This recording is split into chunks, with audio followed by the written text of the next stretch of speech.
Olá, meus queridos, tudo bem com vocês? Hoje nós vamos falar a respeito da parábola do joio e do trigo. Jesus estava pregando para a multidão, né? E à medida que ele ia pregando, né? Ele pregou mais de 7 parábolas nesse dia. E uma delas foi essa do joio e do trigo. E aí, quando ele terminou de pregar, né? E as multidões se retiraram, vieram os discípulos para perguntar para ele: ó mestre, nós não entendemos essa parábola.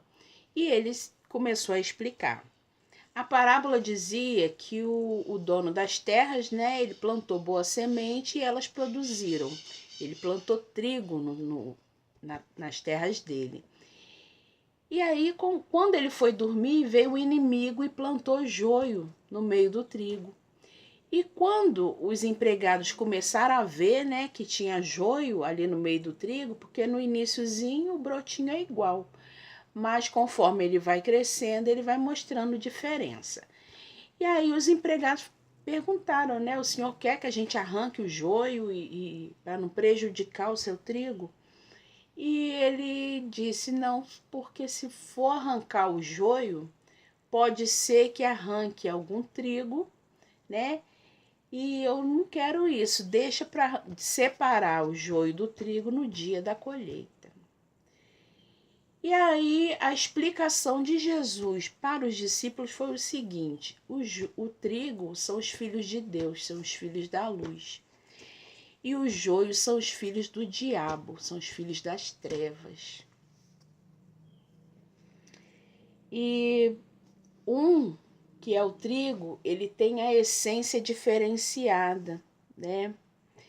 Agora, o joio, ele vive de aparência, ou seja, ele é muito parecido com o trigo, mas tem algumas peculiaridades, né? O trigo, produz o fruto bom, é aquele fruto do Espírito Santo, né? Fidelidade, bondade, mansidão, benignidade, domínio próprio, enfim. E o trigo e o joio, ele produz uma enzima tóxica, ele não é comestível e ele produz essa enzima tóxica, né? Quem não conhece pessoas tóxicas, né?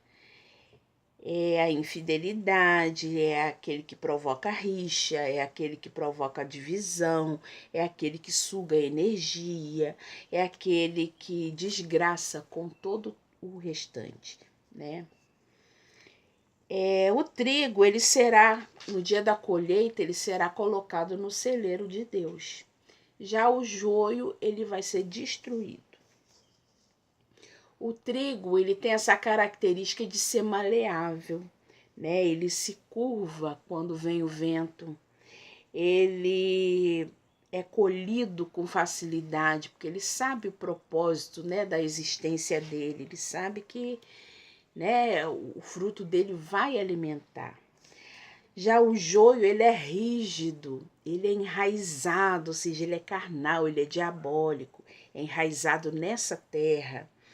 Ele não se curva, ou seja, é soberbo, ele é perverso, ele é orgulhoso, ele é indisciplinado, né? O trigo, ele é verdadeiro, agora o joio, ele é ele vive de aparência. Ele tá ali para ser semelhante ao trigo, mas ele é um hipócrita, né? Então, as diferenças, elas são muito evidentes entre o joio e o trigo. Quando ele já está adulto, é muito fácil identificar uma pessoa que é filha de Deus e uma que não é. Porém, não cabe a nós, né, esse separar o trigo do joio. Não cabe a nós. O interessante é que o joio nunca vai ser trigo e o trigo nunca vai ser joio. Um foi plantado por Deus e o outro plantado pelo diabo. E se trata de homens, de seres humanos. E é o que o texto está dizendo, né? E tem gente que diz, né, que Jesus é seu vingador pessoal e age como se fosse, ora para destruir o outro, enfim.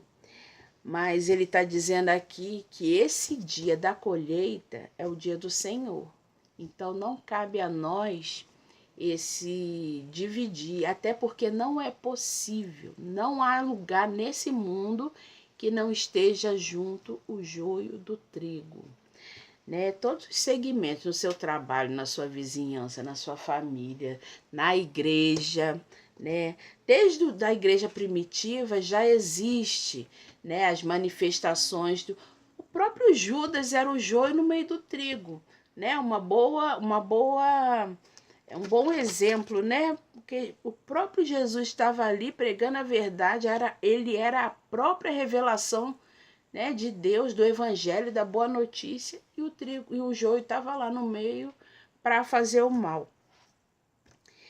E Jesus falou que ele era um diabo, ou seja, ele era um desses filhos das trevas.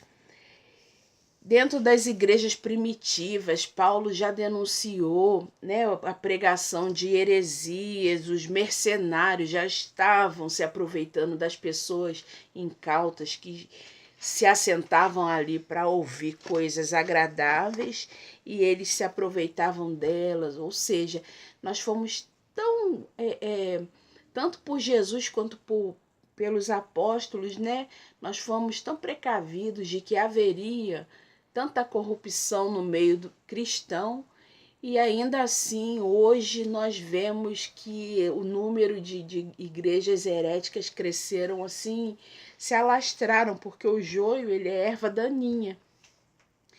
Então muitas vezes ele abafa o trigo morre e o joio fica, né? Então esse processo, né, vai acontecer até o final. Né? Não se iluda, dentro das igrejas, dentro das reuniões, pode ser 2 ou 3 reunidos, tá arriscado aparecer um joio ali no meio e atrapalhar todo o grupo, sugar a energia de todo o grupo, né? Envenenar a ponto de abafar o trigo, entendeu? Isso aí é até o final. A boa notícia e esperança, né, é que vai terminar, né? Às vezes a gente pensa, por que a política é tão corrompida? Por que um ou outro escapa? Por que as religiões são tão corrompidas? Uma ou outra ensina verdades.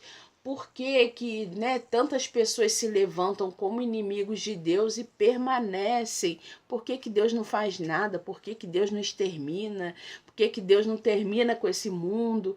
Enfim, o ser humano, né, ele é muito imediatista. Ele não entende a eternidade, não entende que isso aqui é só um sopro. Então ele acha que Deus tem que fazer tudo no tempo dele. Né? Só que quem precisa dessa sequência de fatos, dessa cronologia, somos nós. Deus, ele já viu desde o início até o final. Então ele determinou que vai ser naquele dia que ele separou para consumar todas as coisas, que ele vai separar o trigo para colocar no seu celeiro e o joio para ser destruído. Então vai chegar o dia que ele vai fazer a justiça, né? Então nós só devemos descansar e crer, né?